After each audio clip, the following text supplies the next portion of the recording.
Hey everybody, welcome back to Matthew Kelly Pottery. I hope you are doing well. Today we're going to throw a couple jugs like this is from wood firing number 14, and these are the same kind of jugs that I make face jugs out of. I make the cabin slash story jugs, and then I had a couple like this that I just did some slip decoration and a clear glaze over.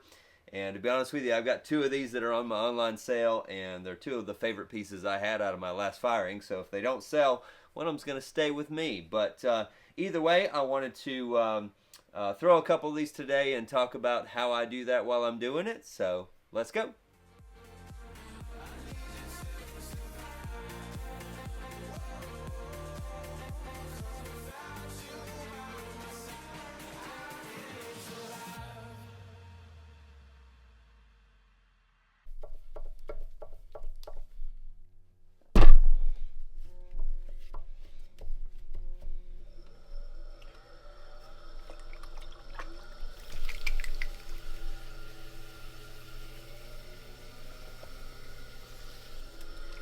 Alright, I have a 3-pound clay ball here. We're going to work with this for these, work with 3 pounds for these jugs. That's the size that I showed you in the intro, was a 3-pound clay ball for that jug.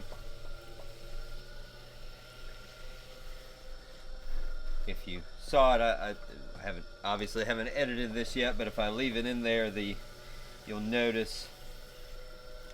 If not, maybe I'll do it for the next one. You'll notice I put a little bit of slip from my splash pan underneath the bat. That's so as I'm making these and I go to pull up on the clay, when I go to pull these, the bat doesn't lift up off the wheel head. I know I've shown that before, but I wanted to kind of mention that. This bat's a little loose on the bat pins, as you probably heard that rocking as I was trying to center this. So that little bit of slip really helps when I go to do a pull, because then I'm pulling up on the clay and up on the bat. Helps that stay stuck to the wheel while I'm doing the pulling.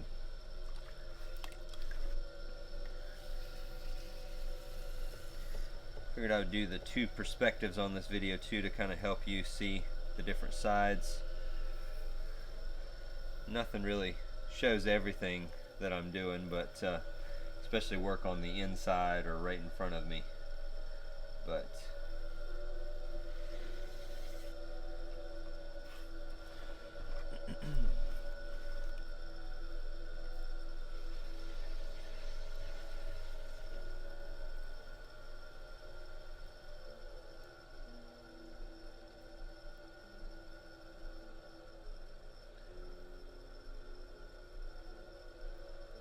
I do my pulls. If I get larger amounts of clay, I'll do a pull with my knuckle on my right hand, my index finger knuckle. But for these pulls, I'll do 3 pulls, and I'm doing them all with the fingertip, mainly the middle and ring finger of my right hand. I do have the sponge right there above them to keep the clay wet while I'm pulling, but I'm actually doing the pulling with my fingertip, not with the sponge. And I also kind of wet the clay on my way down to start the pull as well with the sponge.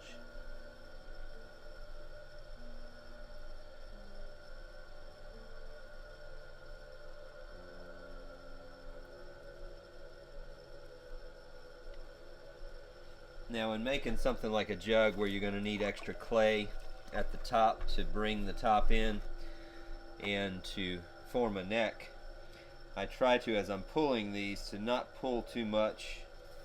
Like the first couple pulls, like that first pull, I definitely want to even out the clay, and then as I go from there, that pull that I just did and my next one, as I'm pulling, I'm trying to grab a lot of clay from the base, and as I get about halfway to 3/4 of the way up, I really let off on a lot of the pressure and just follow through with the pull, but I'm not really trying to thin out the clay at all in the top of the cylinder.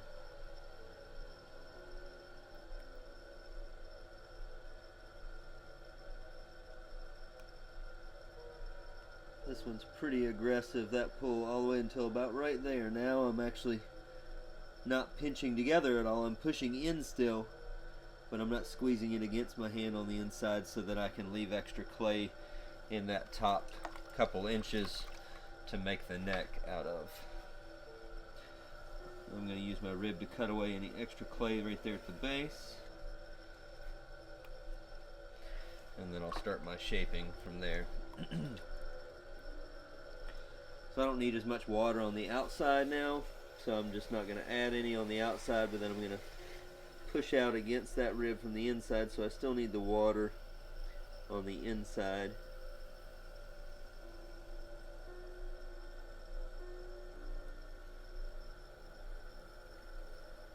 Trying to figure out, I got lost in the middle of that. I don't know if I did the last pull I was supposed to do or not, but either way, this is gonna be what it'll be.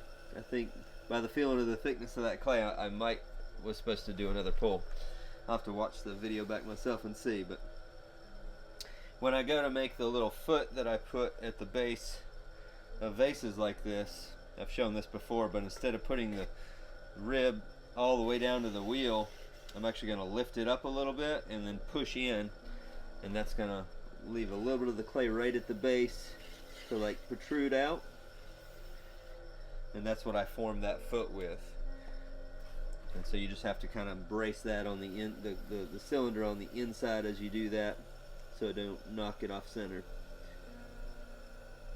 And then I do my shaping from that point upward. You can also see I'm tapering that shape as I get to like right in this area here, because I know I'm going to form that neck and I don't want too high of a shoulder. If I get too high and too drastic of a shoulder, it's going to make it harder to close that off. Plus, as it's this wide, your tendency, at least my tendency, is to look at that and think I need this fatter. But then as you close the top in, it then makes the whole piece look fatter. Or you realize the shape that it's going to be. It's kind of a little misconception of the shape when you don't have the top closed in yet. And sometimes it takes me to make a couple of them before I kind of realize, oh, okay, this is how much I need to push out, and then leave that little bit of a shoulder there, and it's just kind of a lazy shoulder. It's not real sharp, so that I can then close that in. Clean that little bit of water out of the inside. And then when I go to close this in, I'm going to do a series of choking in and pulling. And I don't want to just dump water on there either, because I don't want it to get on everything from here down. So I just add water to the top with my sponge like that.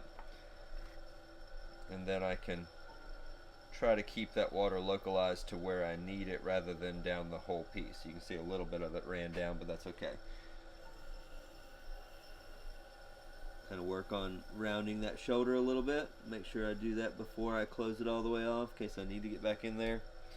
And now before I choke that in again, I want to pull, because now that I've closed that in, I've thickened all that clay that's in that area. You can see a little bit of a wobble showing up there, but I can then pull this and then cut that off before I choke it in again.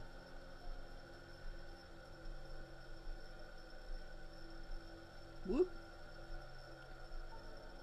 Little slip of the inside hand there. It's okay. When I go to cut this off, I definitely want to add water up there so that the tool will glide through the clay and it'll pull some of that water into that groove as I cut it to separate those two. Alright, round that off, and now we want to choke that in again. So now I'm going to wet my sponge again and wet that clay right in that area where we want it. Make sure my fingers are wet.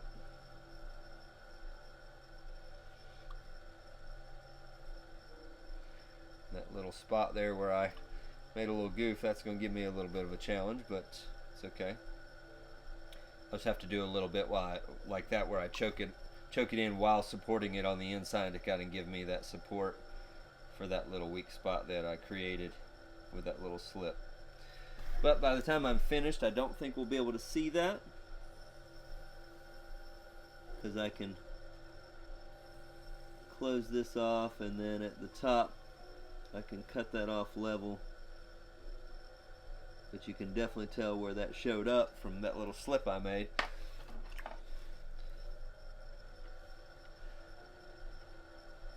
So part of experience of throwing is not necessarily that you don't make mistakes, but you have a better ability to fix them after you made a mistake.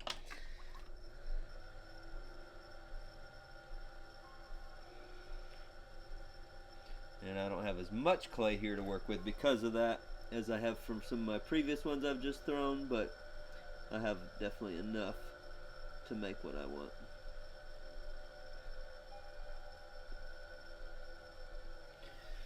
I've been doing a lot of these with some kind of like grooves or lines on the neck. I really like that. Give it some place for the glaze to interact with.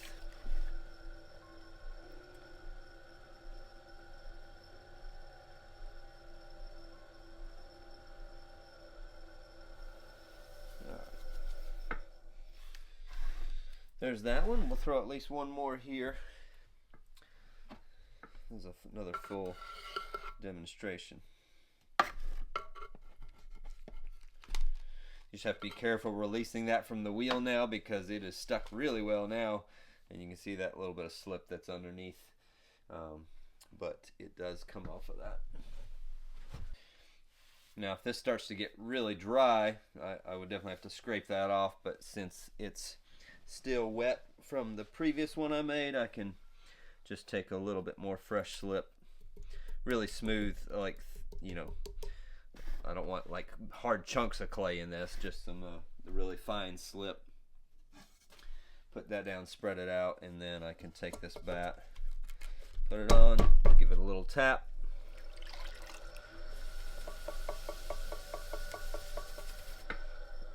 And now after I throw the clay ball in that, center it, and then start to pull it, it'll be stuck really well.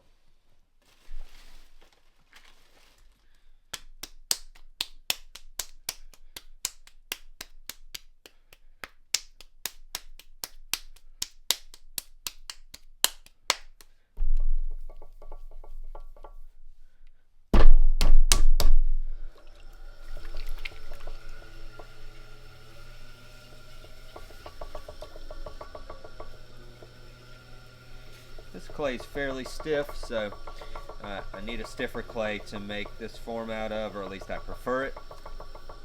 It makes pulling and then making that shoulder a whole lot easier, but also with stiffer clay, it really means that when I go to pull these, that's why part of the reason I need that slip under the bat is I have to pull quite a bit more aggressively to pull this clay up, since the clay is stiff. But that allows the clay to stand up, hold itself up when I do that as well.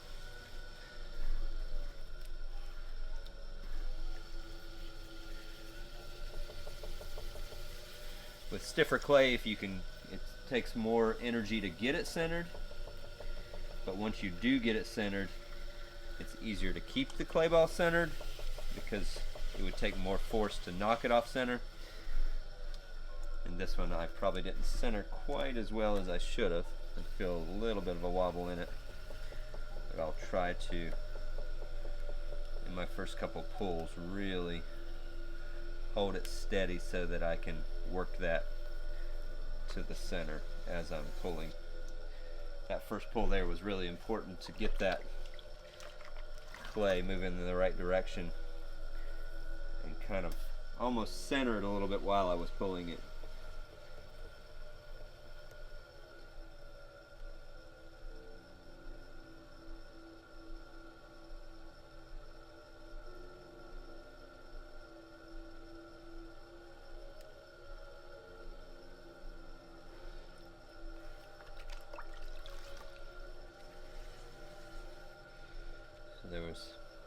So I guess I do a total of 4 pulls on these. I do that first one with my left hand, and then I've been doing 3 with my right hand on the outside and my left hand on the inside.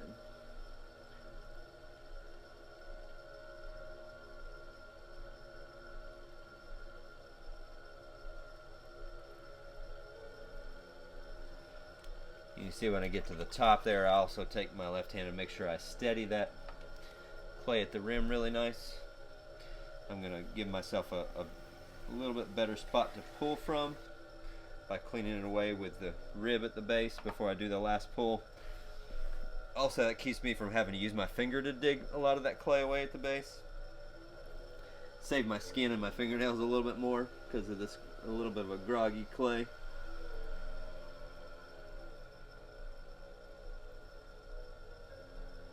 But I want that last pull to be pretty aggressive at the start.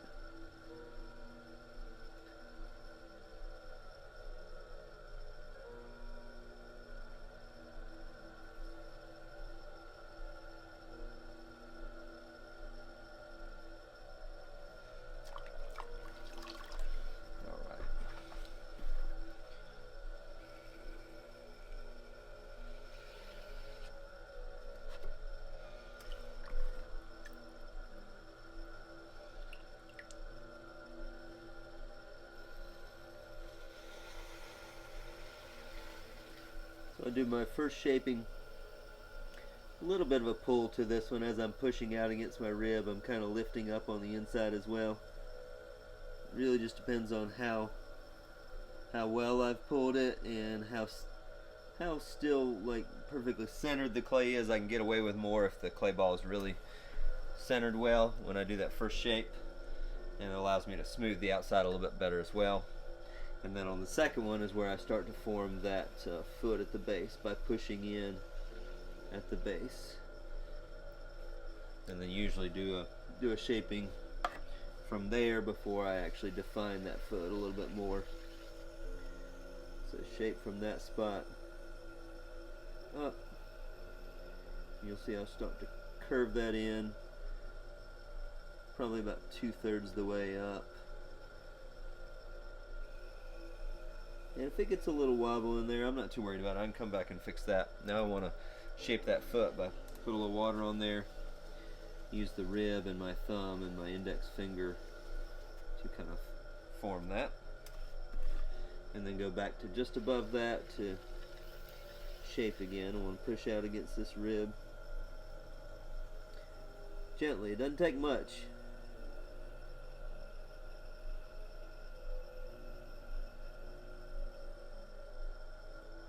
And then sometimes to refine the shape, I'll start back at the top and work my way down a little bit, shaping that as I push, going from top down rather than bottom up. I do that a lot more on larger pieces than smaller ones, but it still comes in handy on smaller ones. Alright, now that I got that shape refined enough, I can clean up the water around the base and in the inside, and then go back to just adding water to just that top.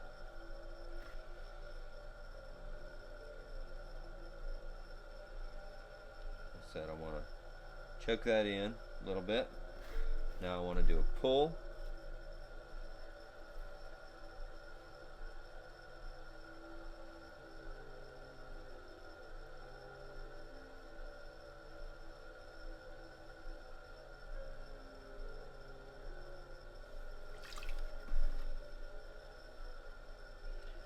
And then I usually work on this shoulder a little bit. You can see where it kind of like takes a little bit more of a sharp turn right there. I want to kind of round that off again.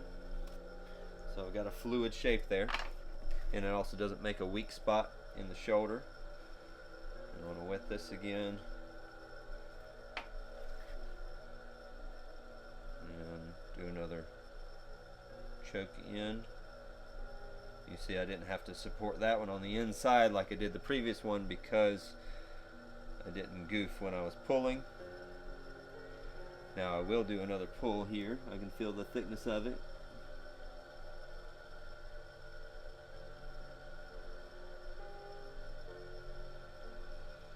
I'm going to leave some thickness at the rim. I'm actually going to push that back down to give me a nice thick rim on this.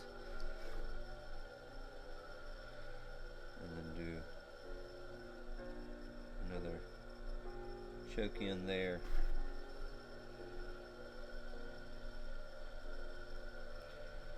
And I'm not too fussed about that's being a little uneven, but just because I can, I'm gonna cut this off and just even it up real nicely right at the rim, because I got plenty of clay there. And then that's gonna make that top just run nice and perfectly smooth at the top.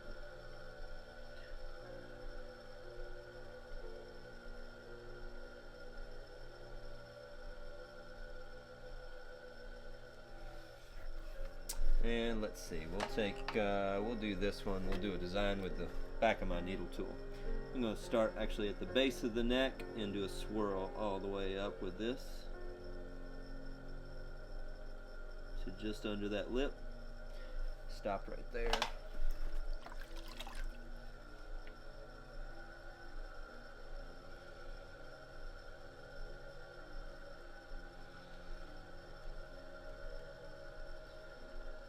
Clean that off.